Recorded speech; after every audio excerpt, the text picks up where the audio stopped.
Hello, hello. Welcome back to Coffee and Kale. Today, we are welcoming Mr. Robert Morris of Keller Williams Capital Properties. He's an agent, a real estate agent, has been for many, many years, and he's going to talk to us about sellers. Sellers, what you should know, what you should be prepared for, and how to interact with a real estate agent. If that sounds interesting, please keep watching.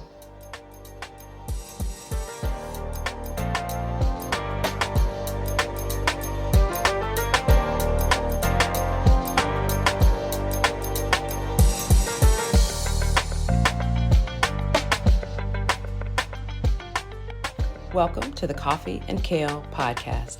Here we have an educational approach to everything real estate and finance related. If you're a first-time home buyer, a seasoned investor, or just looking for an understanding, this is the place for you. I'm your host, Nicole, and I'll be your guide on your financial journey. Grab a cup of coffee, sit back, relax, and join us as we grow together.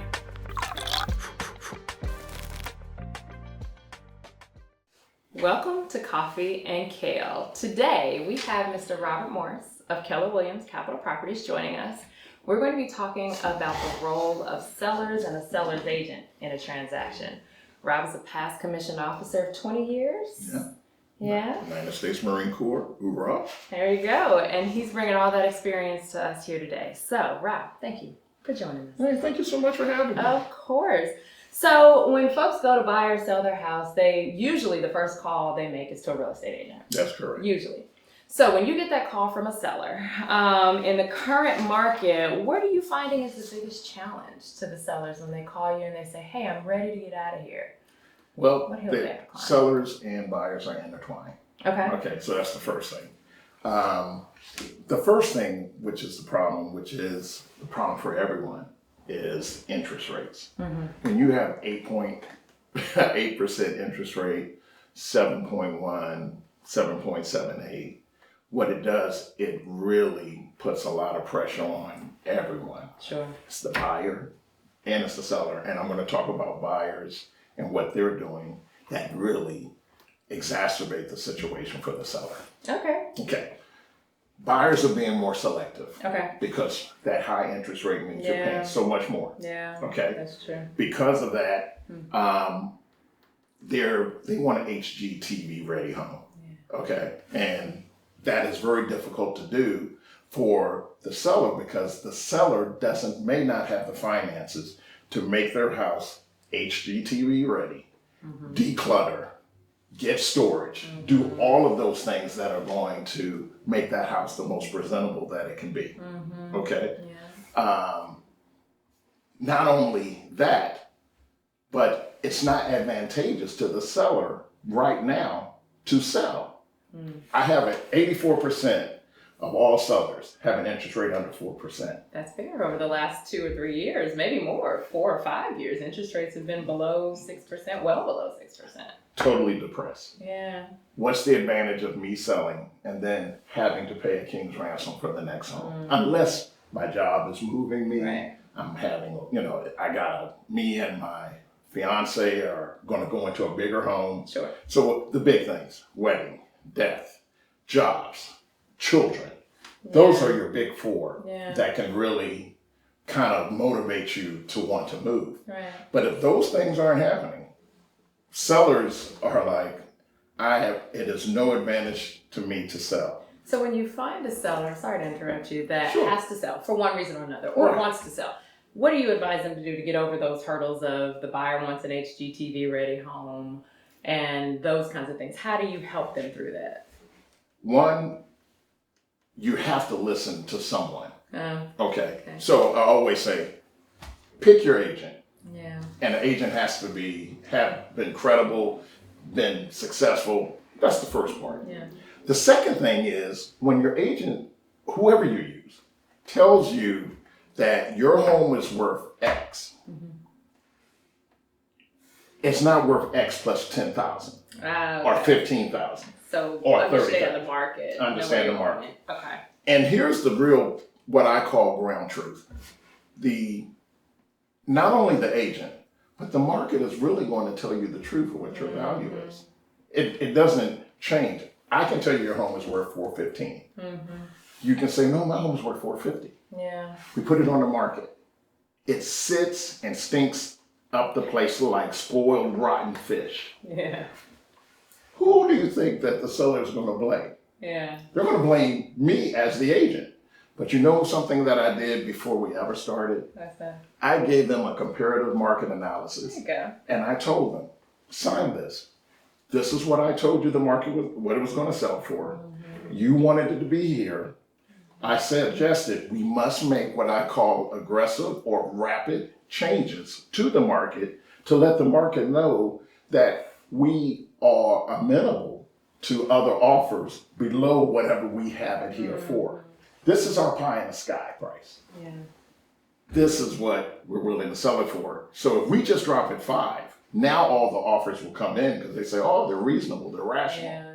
But if we never drop it, buyers are very unique in this. Okay. They don't want to offer less than what you have there. They almost feel like they're insulting you. And what I'm telling the market, you all insult. Put your offer out there because a lot of this is tied up in fear, pride. Yeah. Yeah. Throw the spaghetti against the wall. You never know what's going to stick. Yeah. So my next question was, what are the 3 biggest mistakes that sellers are making in the market? It sounds like the first one is pricing too aggressively. What else would you say? 1, not getting their home what I call ready. Okay. And you don't have to have a lot of money. But what you do have to have is common sense. You see all those clothes in the corner. Yeah. You see all of those books that are just boxed up.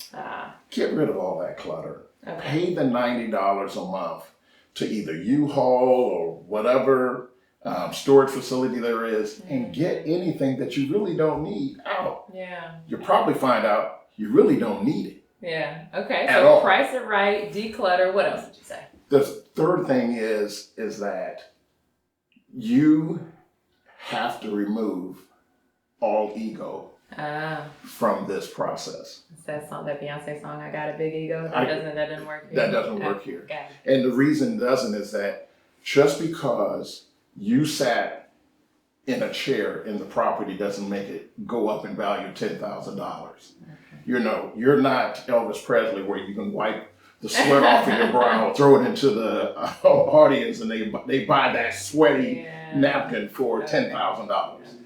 Please just listen to the market, listen to your agent, and remove all ego from the situation, and it's going to work out quite well. Yeah. But and also another thing, you're a slave to this process.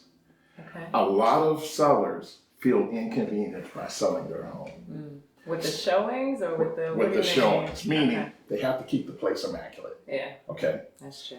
That takes a lot of effort for anyone. Okay? You can't live in it. That's fair. The second thing is, if people want to see your home, get your butt out of there. Okay. So they can go see the home. Okay.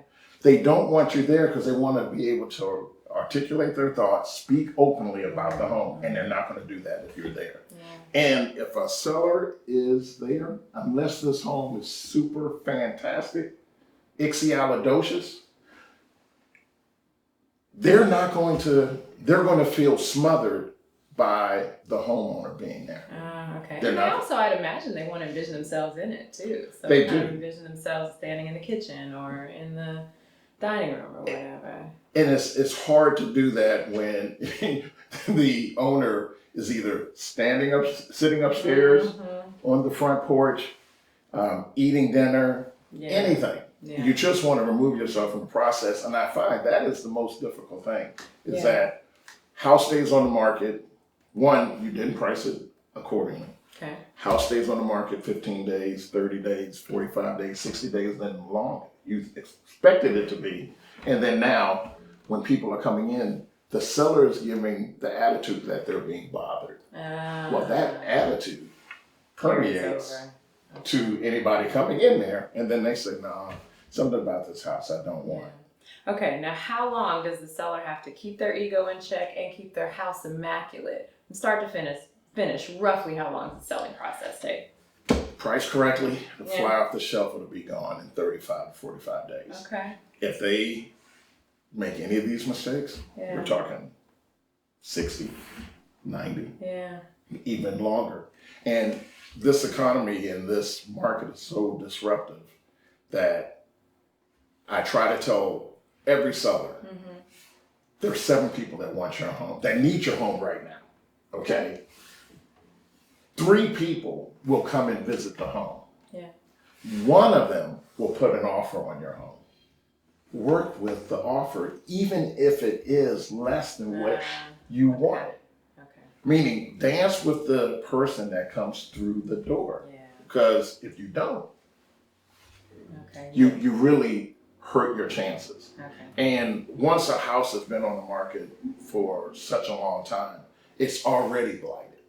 I see. So days on market is a negative for a seller. Always. Do people think something's wrong with it, or? Well, there are 2 things that can happen. Could have gotten a contract immediately. Okay. All right. Contract has all those cute little contingencies, and for whatever reason, the buyer drops out. Now, the agent, if they're wise, will always say financing contingency, buyer had financing problems. Let's drive on. This is a great house. Just trying to destigmatize it. But to the buyer and to the buyer's agent, they say, oh, I see. I think there's something wrong with this house see. because it never got past 15 days. There's something we really need to kind of look for. So I know you have a chemistry background or something, science like that. The only engineering term, and physics. And thank you. The only term I remember from chemistry is parallax. So it depends on which way you look at it, right? Exactly. So if you're looking at it from the buyer side, you just see days on market. That's an indication of something wrong. But on the seller side, no, I was under contract and it fell out and it didn't have anything to do with the house. So I imagine there's where the relationship with your real estate agent comes in, because you can call that other realtor if you're the buyer's agent, or if you are the seller's agent, the buyer's agent could call you and say, hey, what gives? Why have you been on the market so long? And it really depends on the integrity of that listing agent, because a lot of times they have a fiduciary right to their client as the seller, and they can't say, hey, well, we have latent defects in this, because they don't want to injure the opportunity for someone to purchase. I see. But if they have the integrity, they can say, look, we had a leak in our condenser, and because of that, it spooked the prospective buyer and they walked away. We have since fixed that or since resolved that, and I can even send you, here's the real, what I call truth telling. If a listing agent will give you what I call the home inspection report from the previous buyer. So now everybody can see it. Yeah. No, that's a good point. What things do listing agents and sellers have to disclose about the property? Legally, they're supposed to disclose if I'm the listing agent, I put the property up, I don't know really anything about this property. Sure. I'm really relying on the trust and the integrity of the seller. Of the owner, Yeah. Seller tells me, oh no, Rob, we don't have any problems. Blah, blah, blah, blah, blah. Yeah. And then we have the home inspection.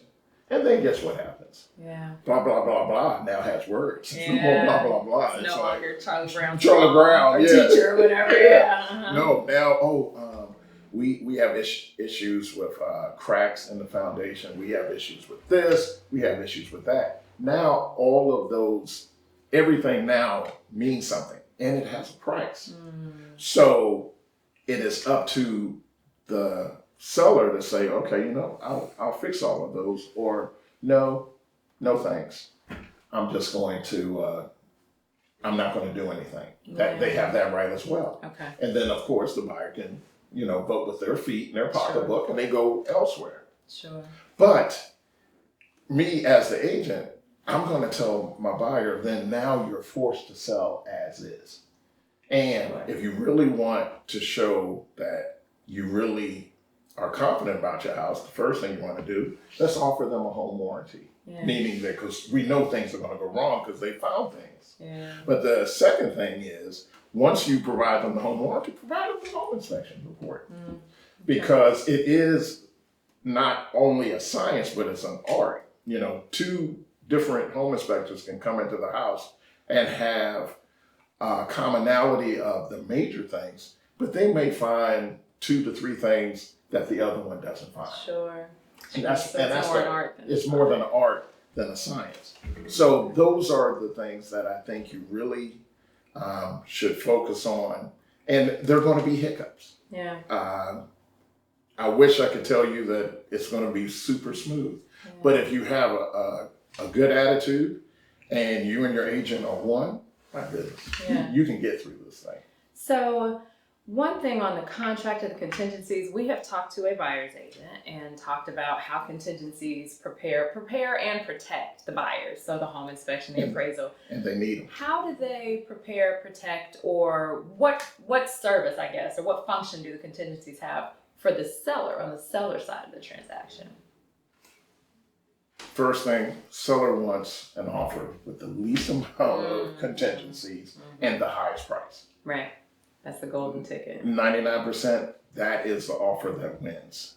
In this particular market, and considering the condition of the home, what they have to say is, okay, I know we're going to do a home inspection, but you know what the listing agent can tell the buyer's agent? Hey, get that listing, hey, have your inspection done before you put your offer in.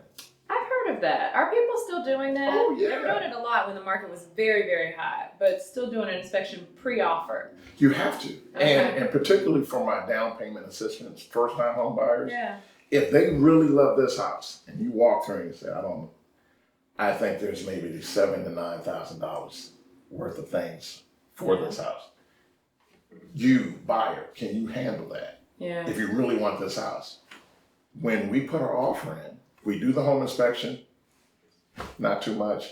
They say, yeah, Rob, I'm going to put an offer in only with an appraisal contingency. Okay. I know I already have satisfied, my DPA by having the inspection, but I'm just going to, when we do the reinspection, I'm just going to accept it. I see. Because I really want this house. There are not that many houses out there. So there's the art and science and the balance of it all. Exactly. Thank you for sharing your experience and your knowledge with us today. Parting question. The name of the channel is Coffee and Kale. Okay. That's because coffee and kale are the two things that keep me living, keep me going. What are the two or couple or handful of things that keep Rob Morris moving and charging up that hill every day, every week, every transaction? Two things. Or more, if you need. The floor is yours. I would say first thing is family. Okay. Still have tuition to pay. Yeah. Got family to feed. This is how I feed my family. So I always say that, but that dovetails into your faith in God and how He provides. Absolutely. Second thing is that I'm just addicted to it. Really? Yeah, I just love it. This is something I would do for free. I love it. And a lot of people say, Rob, you do all of that and you don't get paid for it. I'm getting paid. Yeah. If not on this plane, in another. Amen. So I always feel that those are the two things that really keep me driving. And any Marine, we attack. I know. Well, it's the same thing. Every day, I don't say that I have to go show a house, or I have to go write a contract, or I have to go do a listing. No, presentation. I get the opportunity. I love it. So it's all like it's attitude. Same thing in selling, same thing in buying. If you have the right attitude and the glass is always half full, not half empty, or maybe it's full, it's a different size glass. Yeah.